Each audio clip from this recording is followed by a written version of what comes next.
Ya, baru sempat lagi. Tapi aku tetap mantau kok. Report sama ketua tim Koko Hiro dan Mbak Good Days sama Mbak Sense. Itu guys ya. Jadi kalau ditanya pandangan aku apa yang dilakukan oleh Nikita Mirzani itu udah benar. Tidak menyimpang dari aturan. Justru kalau dia menerima uang, kemudian dia mengiklankan produk yang itu jelas melanggar norma, itu akan bertentangan dengan hati kecilnya dia. Dia dosa loh, gitu loh. Mungkin bisa aja nih Nikita Mirzani itu sebetulnya dalam hatinya dia, ya kan, dia akan mengembalikan uang itu. Tapi kan mungkin belum sempat ada pembicaraan, belum sempat ngobrol bareng. Kenapa? Mungkin kata RG produk gua nggak diiklanin, padahal lu udah gua bayar. Mungkin ada sesuatu yang belum dijelasin oleh NM alasannya. Bisa aja kan alasannya seperti yang saya jelaskan tadi, karena produknya bertentangan dengan norma, adanya klausul tidak halal gitu loh.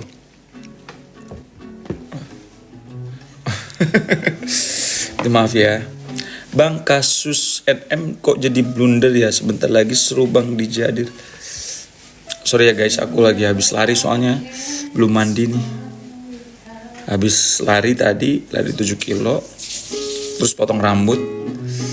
Ya nanti mandinya sebentar, live dulu. Intinya BPOM harus ikut serta Bang, jangan hanya Kaniki yang didesak dan diperiksa terus menerus. Betul. Nah ini makanya nanti aku akan menyampaikan nih apa yang aku sampaikan tadi ini, nanti aku akan sampaikan di media biar mereka tahu gitu loh. Jadi mereka jangan berpikir di satu pihak doang, dalam satu perspektif, mentang-mentang Nikita Mirzani dibayar RG, kemudian tidak mengiklankan produknya sehingga tiba-tiba RG membuat laporan. Aduh, kita harus lihat dulu dong historinya. Kenapa NM sudah terima duit dia tidak mengiklankan? Karena tadi, karena NM tahu ya syarat sahnya perjanjian itu ada klausul yang halal. Kalau klausulnya haram, dia mengiklankan satu produk yang jelas bertentangan dengan norma, dengan agama, dia nggak mau, ya kan? Ini udah bener-bener terbalik deh, ya kan? Harusnya kita bersyukur, makanya saya mengatakan bahwa NM adalah seorang pahlawan, ya kan? Bagi wanita-wanita muda Indonesia. Kenapa? Terselamatkan.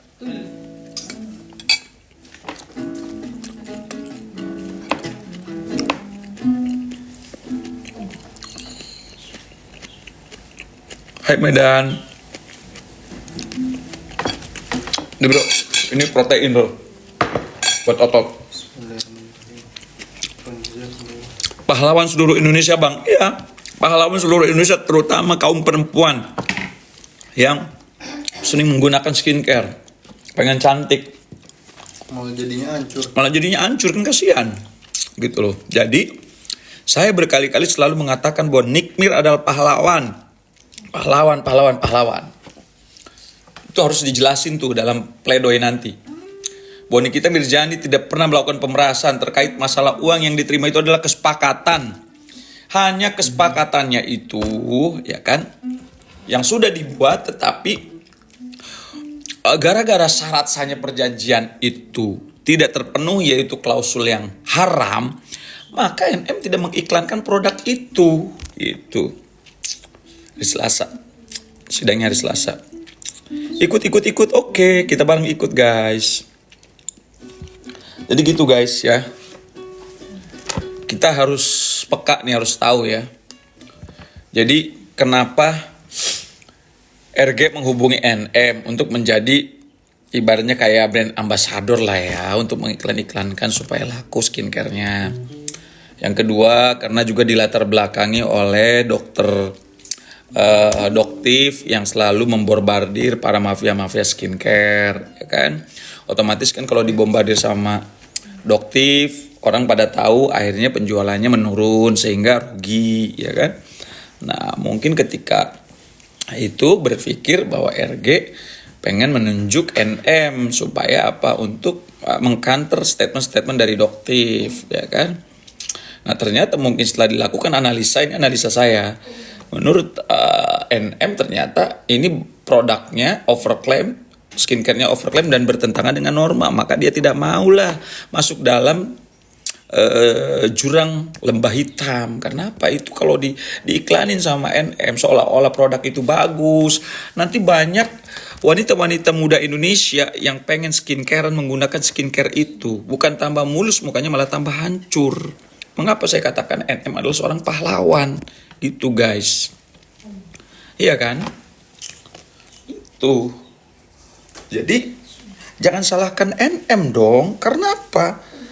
Ya klausul produk itu haram, merusak gitu loh.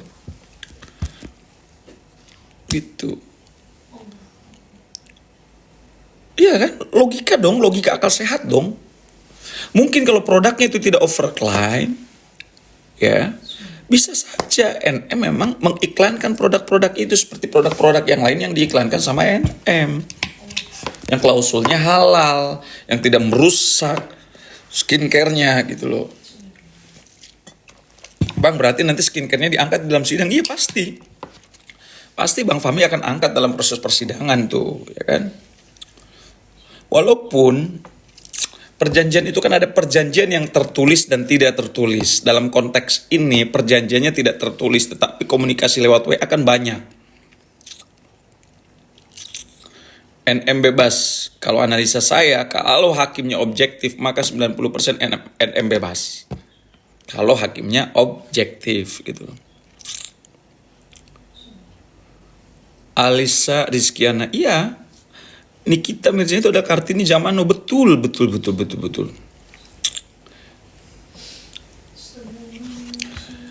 Lu ikut campur, lu siapa? Ya Allah, ini manusia bertanyanya. Kenalan dulu dong. Jangan langsung ngejudge kayak gitu. Tapi meras juga. Oke, nah ini bagus pertanyaannya ini. Ya kan? Makanya dengerin dari awal, simak pelan-pelan.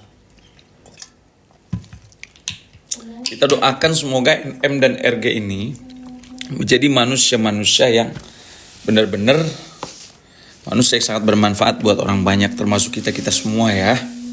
Kita berdoa gitu.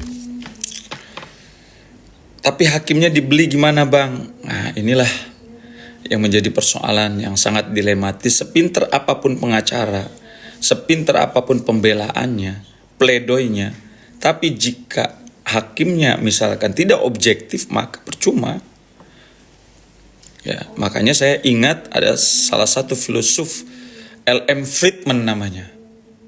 Filosof dari Yunani kalau nggak salah, L.M. Friedman. Dia mengatakan bahwa ada 3 faktor yang mempengaruhi proses penegakan hukum ini berjalan dengan baik. Ya, ada 3 poin yang menentukan proses penegakan hukum di satu negara itu bisa berjalan dengan baik. Yang pertama adalah structure.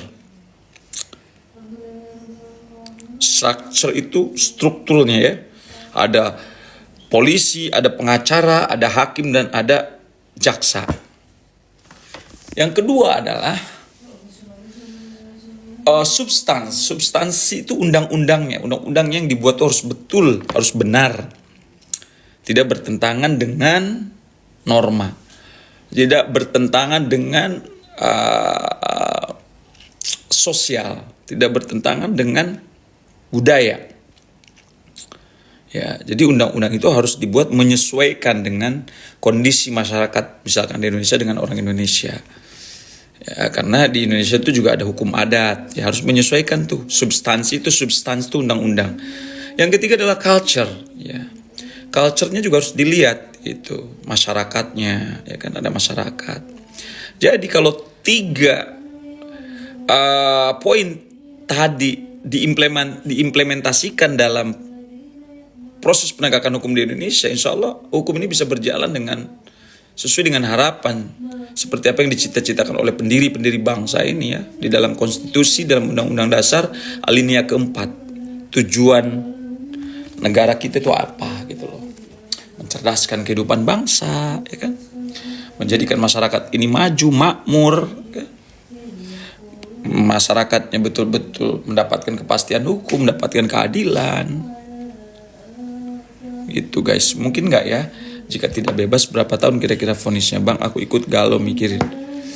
Kita nggak usah bahas yang negatif, kita bahas yang positif dulu ya. Kita yakin aja Nikita Mirzani bisa bebas apapun itu. Karena kalau kita kaji dalam tataran tadi, teori tentang teori hukum perdata dan hukum pidana nggak masuk, ya kan? Nggak masuk tuh.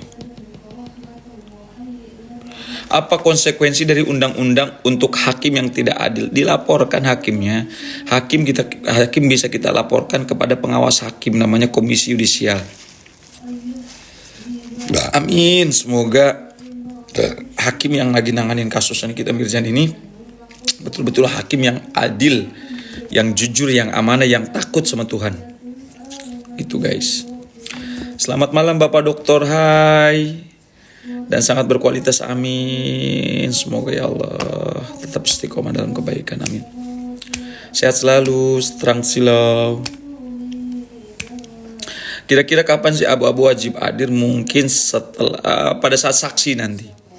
Otomatis saksi akan dihadirkan oleh jaksa penuntut umum, yaitu si RG akan hadir, Ibu RG ya, dalam sidang saksi pelapor kan. Besok nggak ada, hari Selasa sidang pidana, hari Kamis yang perdata. Amin. Dari mukanya hakim saya nggak percaya bang kalau amanah. Kapan kira-kira bang? Nggak sabar NM dan RG dipertemukan, itu pasti next week ya. Bapak pengacara makin glowing aja, makin keren dan hebat, amin ya Allah. Masya Allah, tabarakallah. Dewi Lanjar anak kampung, iya itu dah dia. Saya orang awam, tapi lihat kasusnya kayak sudah jelas NM tidak bersalah. Betul, kenapa masih bulat terus sih? Tuh.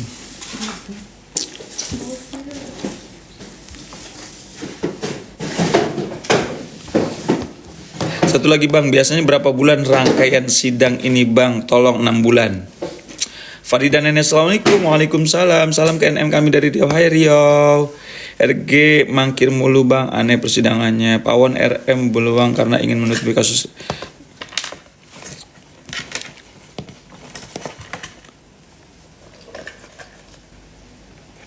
Jat, nggak makan lagi nih Jat. Satu lagi Jat, buat otot Jat. Otot. Enggak, ini buat otot loh. Bagus. Pak, salam buat Ate. Farida buat Ate. Waalaikumsalam. Semua itu proses karena dalam peradilan berlaku asas praduga tak bersalah. Betul, Abang Dul ini pinter nih. Jadi dalam hukum di negara Indonesia menganut asas presumption of innocent atau asas praduga tak bersalah. Bang, katanya saksi sebelah 15 orang, bener enggak? Banyak banget. Kayak kasus korupsi aja sampai 15 orang. Jaksa dan hakim bisa nggak sih diganti kalau tidak objektif? Bisa. Mengajukan kepada ketua pengadilan. Kurang banyak. Guys, aku mau istirahat dulu. Nanti kita lanjut lagi ya guys. Terima kasih udah bergabung bersama DJ Sang Lawyers. Bang, katanya sidang kubu sebelah mau ngadain demo. Wih, mantep dong. Jadi seru ya.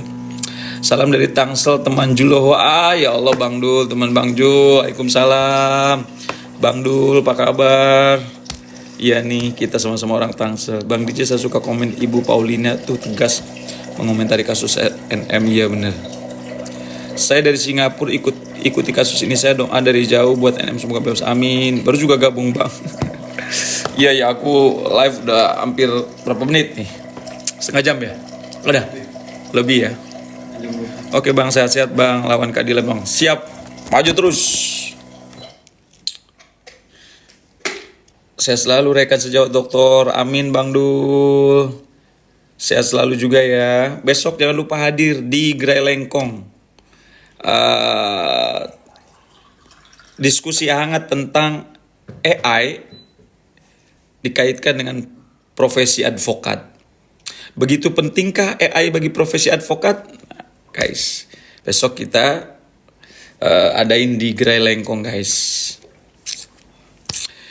Begitu pentingkah AI artificial intelligence bagi seorang advokat dalam menangani kasus yang dihadapi? Ah, itu judulnya ya. Sukses abang, siap, mantap. Kami dari Bekasi dukung NM. Hai Bekasi, Rusmiati menyukai. Pokoknya sehat semua ya. Aku izin pamit, nanti kita lanjut lagi. Malang.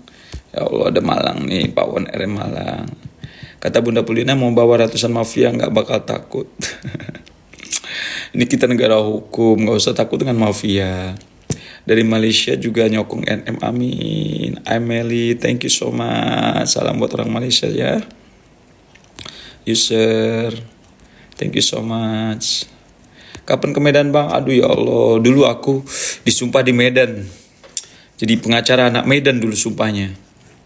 Kangen juga nih Medan nih, udah lama. Tahun terakhir ke Medan tuh 2014 ke Medan.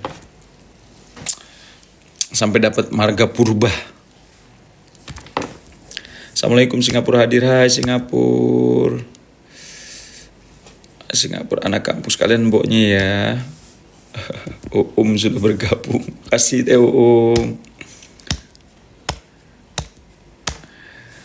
Oke guys, see you. Assalamualaikum.